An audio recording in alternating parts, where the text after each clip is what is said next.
So, you want to do business with the federal government? You better know who the gatekeepers are.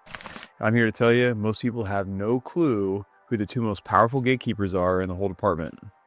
First, you have the Undersecretary of War for Acquisition Sustainment, or ANS, and then the other most important one is the Undersecretary of War for Research and Engineering. Between these two people, they control vast resources of the Department of Defense to go out, procure, and do the business of the military. So let's get into it. First, Acquisition Sustainment. What do? They control Defense Logistics Agency. They control DCMA. Yeah, this is headed by the Honorable Michael Duffy. I actually was at an event this past weekend out in Palm Springs and got to listen to him speak. And he is effectively the COO of the military. So he's responsible for the day-to-day business, and he has his priority list. His main goal this year is the FAR rewrite. You might have heard something about the FAR rewrite in the news. They are really trying to gut the FAR to make it much simpler to go do business with for small businesses, for non-traditionals, for everybody. They're trying to streamline the FAR. Now, I have some friends that have worked on the FAR rewrite, spoken with them. Hey, nothing's perfect. It isn't going as fast as people would have hoped, or is as innovative as they would have hoped. But at the end of the day, it is definitely progress in the right direction. The FAR is a bunch of rules and regulations that govern the way the military buys goods and services. Those rules and regulations normally just keep getting added to over time. So the book gets thicker and thicker and thicker, and all of a sudden you have a very complex set of rules, and then there's all these supplemental rules that come with it. The DFARs, Air Force FARs, all the way down, right? The services will then insert policy as well. All this becomes the rules that your acquisition team has to follow. And when you have a rule book that is multiple volumes and super thick, it makes it complicated for the acquisition professionals to go and do the work that they know they need to do, which is buying goods and services to support the military and give us a lethal fighting force. So their job is complicated by that. Now you have leadership coming in and the Honorable Michael Duffy trying to do this FAR rewrite. So that's the big push for the ANS side of the house. But even the things they control, Defense Logistics Agency and Defense Contract Management Agency, those are really important aspects of the military. You have the guys that control all of the logistical apparatus, how we move goods and services, how we supply the troops, how we sustain the force. That's actually a mass amount of our spend. Most people don't realize, but over 80% of our spend is actually on the sustainment side of the house. It's not on procuring the new, it's keeping the old functioning. And then DCMA is responsible for making sure our contractors are delivering what they said they would deliver. We're holding them accountable, we're auditing, we're doing all sorts of things to make sure that they are living up to what they said they do in their contracts and really delivering what they promised. It's a big job, but that's kind of like the current business of the military. What I actually find a little bit more exciting and where I play a lot with my clients is with the research and engineering group. And that's headed by the Honorable Emil Michael. He came from Uber. He was a White House fellow. He's got a lot of experience. His role has got all the cool, innovative stuff in it. So they have DIU inside his department, the Chief Digital and AI Office, where I used to work, CDAO. It's in there. He also has Defense Missile Agency. He has a whole bunch of SBIR dollars. That's where the entire SBIR program is run out of. So he's responsible for a lot of the innovative groups. He also has the Office of Strategic Capital inside his portfolio.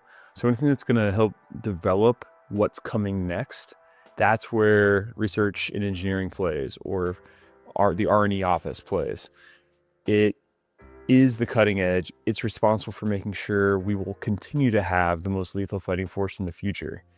When you look at their priorities and where they're focusing their energy, it's on AI. It's on some cutting edge technologies that's going to really push us in the forefront. If you were to engage with them or didn't realize you were engaging with them, anyone that's done SBIR, they've played inside the R&E bucket. When they moved the Office of Strategic Capital into research and engineering, they were making a statement that we realize funding has to go towards the new startup innovative companies. How do we make sure that they're well capitalized so that they can take the risks and build the future that we need them to have? That was something that, I mean, this office isn't all that old. Actually, a friend of mine helped stand it up, Jason Ratchey. And now that it's kind of institutionalized, they're handing out these loans to businesses. They realize this needs to be inside this R&E bucket, because R&E also has purview to oversee all these, small business initiatives with SBIR. There's good technologies that are going to come out of these programs. Sometimes they need to make sure they're properly capitalized so that the development can occur and these companies don't die in that valley of death that we hear about so often. The Chief Digital and AI Office is also underneath Emil Michael's portfolio.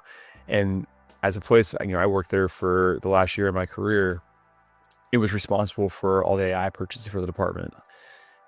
Whenever you give a new office that kind of responsibility and authority, there's definitely missteps that happen, but overall the mission's pure. We need to go integrate AI and get things out to the field. They did a great job doing that with Advana, doing that with Maven. All those different areas were really like tests or prototypes of what can we do with big data and how can we leverage big data to give us an asymmetric advantage. Now that you have this Chief Digital and AI Office inside R&E, they've been able to streamline the AI investment. Lots of debates on whether or not they're making the right choices with where some of that AI investment's going, but this is where you're seeing the GenAI.mil push come from. So that GenAI usage, that's being driven out of the CDAO and really from the Honorable Emil Michael himself. He's pushing that downstream. You have all these innovation groups, Defense Innovation Unit being the oldest of all the groups. They also got pulled into R&E. A lot of debate whether or not they're going to remain independent or not in terms of their operating capacity and rhythm. They're famous for doing CSOs as their solicitation vehicle for other transaction agreements. They're the ones that kind of pioneered that CSO pathway. And they like to do prototype agreements to push people into production OTs. So DIU has billions of dollars that came in the funding bill, as does the CDAO. Strategic Capital also has billions of dollars. There's a lot of money sitting there. And now that these organizations have all just been realigned up to R&E, the Honorable Emil Michael has the purview to help control some of that spend. So these are your two primary gatekeepers. You have your COO in ANS, and you have your CTO, if you will, over on the R&E side. Both of them are really important. Both of them make up the entire spend of the military. They make up the business ops and the future ops for the military. None of them are the actual pointing into the spear, but they enable the pointing into the spear to be effective. So understanding what their visions are, what they care about is critical for your business, and understanding which lane you're playing in. If you're a company that shows up and, does logistics support or wants to do something on the current ops side of the business, you're probably going to be playing in the ANS world. If you're a company that's trying to push the new and do some research, development, test, and evaluation type of work, RDT&E money, that kind of sticks in that research and engineering lane. So understanding those two gives you a really good indicator about where that hierarchy is going to come from and whose strategic direction you should be cluing into. For the most part, companies I deal with are on that research and engineering side. So I pay a lot of attention to the stuff that comes out of the Honorable Emil Michael's office, but I don't neglect the stuff that comes out of ANS, because eventually the stuff we do on the innovative side, that has to transition over into sustainment.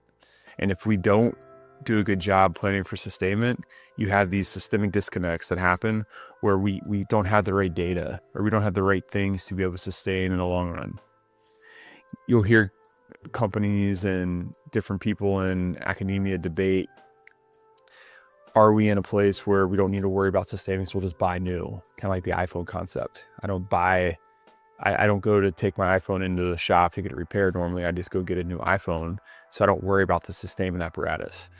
The military historically has not chosen that route, right? We have platforms that are in our inventory for 60 years in some cases. Very long running programs that we have to maintain and keep up to snuff so that they remain in fighting shape. As the world changes, you might start to see a bit of a shift in that strategy, more towards not 100% throwaway, but a realization that technology is changing so quickly, we have to stay in the forefront of it. So sometimes it's cheaper to just go get the new. Now there's some tension here because we invest a whole bunch of money in our weapon systems when we go after and buy them. Those weapon systems cost billions upon billions of dollars. The sustainment of them, more billions upon billions of dollars. So it feels almost wrong to take something that we maybe fielded 5 years ago and say, we're going to just go buy something new. People don't understand the math that maybe we're saving this huge sustainment tail of cost because the new thing is going to be that much better and that big of a technological leap.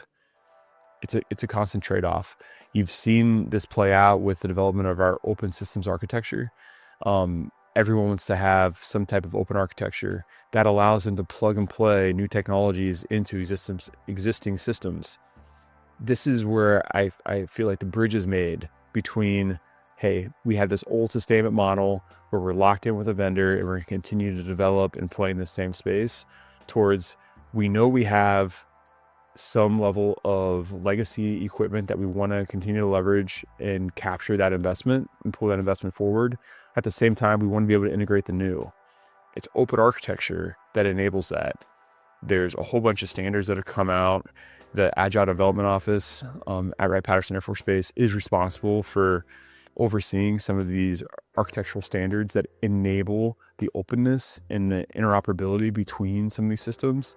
So it's a really important thing to understand, not only, hey, business as is, business in the future, what's the bridge that connects the two? Open architecture is the key to that. Anyways, now you know a little bit about the gatekeepers. You have acquisition sustainment, you have research and engineering, the Honorable Mike Duffy, the Honorable Emil Michael. Both of them have strategies. You better know them if you want to do business with the military. If you like what you heard, please like and subscribe. You can follow me on Instagram and YouTube. Thanks. Have a great day. Bye.